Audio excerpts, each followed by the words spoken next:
আজকে একটা লোক মোবাইল করে কাঁদতে লেগেছে। 15 দিন আগে তার মা টাকা চেয়েছিল। ও ধারণা করছে আমার মায়ের কাছে কেউ টাকা পেত, সেই জন্য আমার মা টাকা চেয়েছিল। সে টাকা দেয়নি। তার মা 4 দিন হলো মারা গেছে। 3 দিন থেকে আমাকে খুঁজে বের করছে, আজকে পেয়েছে। পেয়ে বলছে 3 দিন থেকে আপনার সাথে কথা বলার জন্য অপেক্ষামান রয়েছি। আমার মাকে মাটি দেওয়ার পরে আমি মানুষের দরজা দরজা ঘুরেছি, আমার মায়ের কাছে কেউ টাকা পায় নাকি? আমার মা আমার কাছে 20টা টাকা চেয়েছিল, 20,000 টাকা চেয়েছিল। আমি 20,000 টাকা আমার মাকে দিনি। আজীবন পয়সা উপার্জন করে আমার 20,000 পূর্ণ হওয়ার কোনো পথ ঘাট নেই।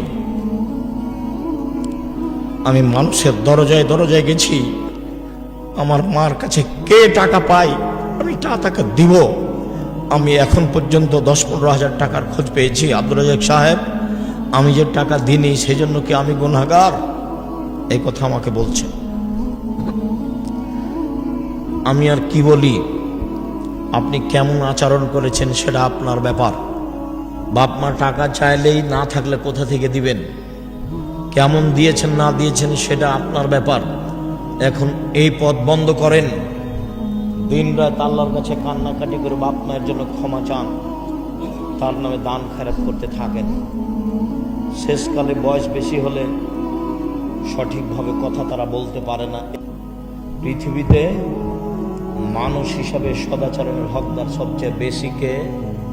বাপ মা, তারপরে নিজ ভাই, অবেজিল কুরবা, নিজ ভাই, অল এতামা, এতিম, অল মাসাকিন, ফকির মিসকিন, অল জারি দিল কুরবা, অল জারি জুনব, নিকট প্রতিবেশী, দূর প্রতিবেশী, সাহিব বিল জামবে, চলার সাথী।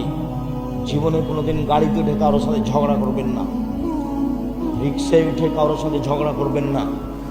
আপনার মোটর সাইকেল খুব দামি, আপনার গাড়িটা খুব দামি, একজন লোকের ভ্যানে লেগে গেছে, একবারে গাড়ি থেকে নেমে মেজাজ দেখায়েন না। গাড়ি পাল্টে আল্লাহ দিতে পারে।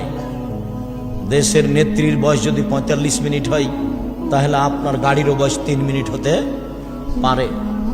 মানুষকে উপেক্ষা করে জীবনে কোনোদিন কোনো কাজ করেন, আমার অনুরোধ থাকছে, আপনি আমার দিনী ভাই।